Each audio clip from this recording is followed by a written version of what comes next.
Shalom, shalom, paz do Senhor, graça e paz. Meus irmãos, isso aqui é um vídeo gravado especialmente para o pessoal do WhatsApp, né, do nosso grupo de WhatsApp, grupo de oração, intercessão, estudo. E nós fizemos uma campanha por esses dias com relação a Josué, né? Fizemos um jejum sobre a história de Josué, né? Aquele jejum que Deus pede para Josué para revelar onde estava o pecado, e eu estou com muita expectativa deste jejum, muita expectativa mesmo, né? E Deus tem direcionado mais pessoas a fazer mais jejuns, né? Individuais durante o dia ou a noite, as pessoas têm escolhido. E esse tema de Josué, esse texto, eu continuei lendo a história de Josué, e eu vim me deparar com o capítulo 9 de Josué, no versículo de número 4, onde aparece os gibeonitas. E os gibeonitas, eles vão enganar a Josué. E Josué vai fazer um pacto com eles, porém Josué não consultou a Deus com relação a esse pacto. Ele simplesmente faz um pacto, porque os caras chegam e começam a contar uma história para Josué, e Josué faz um pacto com esses caras. Só que Josué não consulta a Deus. Olha o problema de você não consultar a Deus. Porque esses caras gibeonitas, eles vêm disfarçados. Está em Josué capítulo 9, a partir do versículo de número 4. Eles vêm disfarçados, e disfarçados eles começam a mentir para Josué. É tanto que eles vão contar nessa história, você vai ler, acompanhar, e vai ver que ali nós vamos ter odres velhos. Eles falam que eles trazem odres velhos. Eles estão vindo com sandálias velhas, eles estão vestidos com roupas velhas, e o pão deles se esfarelou no meio do caminho. Então isso me chamou a atenção, esses utensílios que eles citam aqui. Olha os que eles dizem. Eles vão primeiramente dizer para Josué, eles já estão disfarçados, eles dizem que estão vindo de longe, na verdade eles estão ali perto mesmo, né? Porém eles estão com tanto medo de Josué que eles mentem. Josué não consulta a Deus, faz um pacto com eles, e aí eles falam assim para Josué, olha só pra gente, nós estamos com odres velhos. E odre velho, isso aqui já indica alguma coisa, já é uma indicação, um indicativo. Porque o odre antigamente se levava, além de água, levava-se também vinho. E o vinho é o símbolo do mais puro amor, né? O vinho é o símbolo da alegria, sim, mas é o símbolo do mais puro amor. E quando eles falam assim, olha, os nossos odres estão velhos, estão rachados, né? Eles já estão começando a dar um indicativo para Josué de que alguma coisa não está certa na vida deles, porque tudo bem na caminhada o odre rachar, só que quando o odre racha, irmãos, o que acontece? Se perde aquele líquido que está dentro, se perde o vinho, e perdendo-se o vinho, né, quando se perde esse vinho, já não há mais amor, já não há renovação de amor. E quantas pessoas estão da mesma maneira, né? Numa trajetória, numa caminhada, trazendo o odre, e o odre ficando velho, envelhecendo, e esse odre ele fica velho a ponto de deixar o amor escorrer. E nós temos que ser este odre. Muitos estão deixando o odre se escorrer, estão criando rachaduras em si mesmo e deixando o odre escorrer, deixando o odre para trás, abandonando o odre. Porque o odre não se perde. Aliás, odre não, vinho não se perde. Muitos dizem, perdeu o primeiro amor. Na verdade não, deixou o primeiro amor. Perder, você pode perder uma criança. Perdi meu filho em algum lugar, perdi no shopping.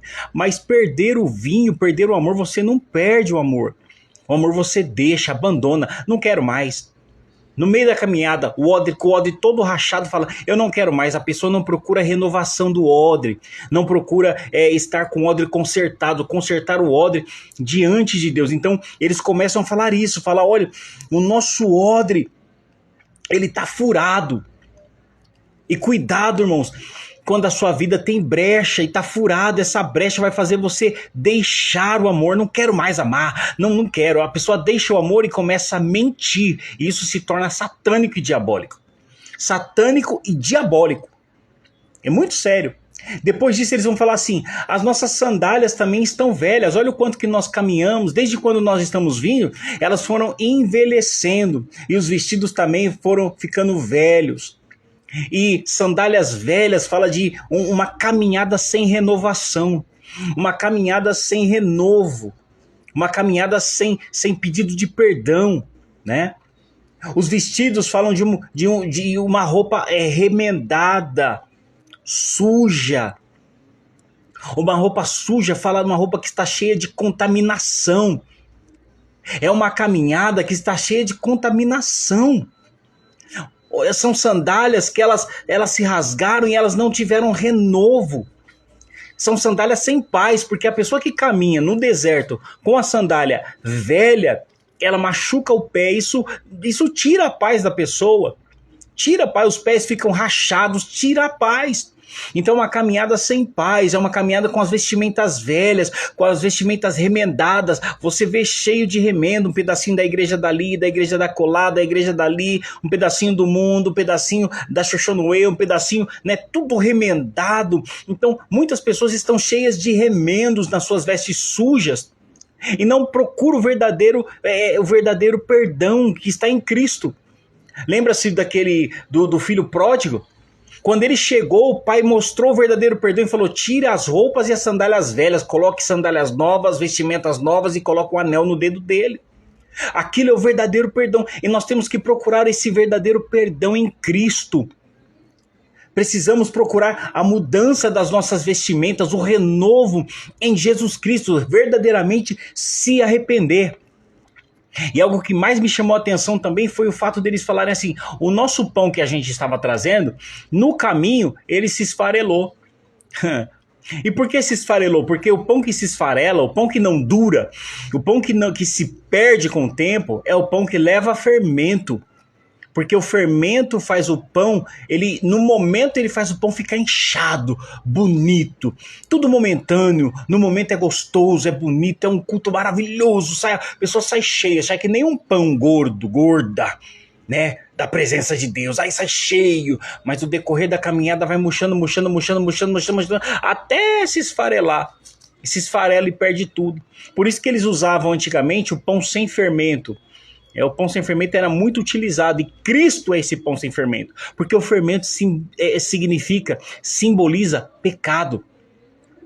E muitas das vezes tá cheio, entra na igreja cheio, se enche de fermento, enche, fala que é da glória de Deus, mas na verdade tá cheio de si mesmo, que é cheio do pecado. E aí na metade do caminho vai andando, vai se perdendo, e aí percebe que não estava cheio da glória de Deus coisa nenhuma, que não era a presença de Deus coisa nenhuma, era só fermento, se inchou na hora. Então nós precisamos correr atrás do pão verdadeiro, que é o pão da vida, é o pão sem fermento. É um pão esse pão ele não tem beleza, ele não é gostoso na hora. Ele não é aprazível, ele não chama atenção aos olhos. O pão sem fermento, irmãos, ele tira todo aquele fermento da gente, ele tira o pecado, ele nos limpa, ele nos purifica, ele tira todas as nossas vontades e faz a gente comer o pão da vida, que é o pão que desceu do céu, que é Jesus Cristo. Para terminar, vamos ver o versículo 12? No versículo 12 ele diz assim, ó, que interessante. No dia em que... Não, perdão, estou lendo o 10. Vou ler o 11 aqui. 12, eles falam assim, ó. Esses pães haviam acabado de sair do forno quando partimos. Agora, como podem ver, estão secos e esfarelados. Essas vasilhas de couro estavam novas quando enchemos, mas agora estão rachadas. E nossas roupas e nossas sandálias estão gastas das viagens extremamente longas. Então você vê que quando eles saíram, quando eles estavam lá, quando eles contam uma mentira contando a verdade. Que eles falam, quando a gente saiu, o pão estava bonito, estava grande, o odre novo, a roupa nova. Só que nessa caminhada daqui até agora, foram ficando velho, o pão foi se esfarelando, e são pessoas que não buscam renovo. Isso fala de pessoas que não buscam renovo, não buscam direção de Deus, não buscam se encher do Espírito de Deus, não buscam se encher do novo, do amor de Deus. Porém, eles estavam perto. Mesmo estando perto, quando eles chegam em Josué, já acabou tudo. É aquele negócio, foi pro culto, que gostoso. Chegou em casa, acabou tudo. Esfarelou o pão, a roupa ficou velha, não buscou remendo. Então, quando formos para um culto, vamos buscar o renovo da parte de Deus, vamos buscar o pão que é Cristo, buscar a direção, o amor de Deus. A primeira coisa que ele fala aqui é do odre, que o vinho rasga. A primeira coisa que nós precisamos buscar é o amor de Deus em nossas vidas, amor de Deus em nossa casa, o amor genuíno, fazer as coisas com amor. Isso é importante, isso nós precisamos fazer. Amém? Então, no nome de Jesus, eu peço que você fique com essa palavra, observando a tua trajetória, a tua caminhada, como é que ela tem sido, né? Como eu tenho andado, o que tem estado diferente na minha vida e o que não tem mudado. Eu preciso mudar a caminhada, preciso mudar o trajeto, preciso mudar a direção, buscar aquele que vai me alimentar, aquele que vai me fazer andar num caminho de justiça, numa caminhada santa, numa caminhada de perdão e de misericórdia, para que eu não abandone o amor, para que minhas vestes sejam vestes novas, minhas sandálias sejam trocadas, as roupas também trocadas, e o pão não seja um pão fermentado, um pão cheio de pecado, que seja um pão sem fermento, mas que seja o pão da vida, assim como o maná que foi derramado no deserto. Cristo, ele é o pão da vida.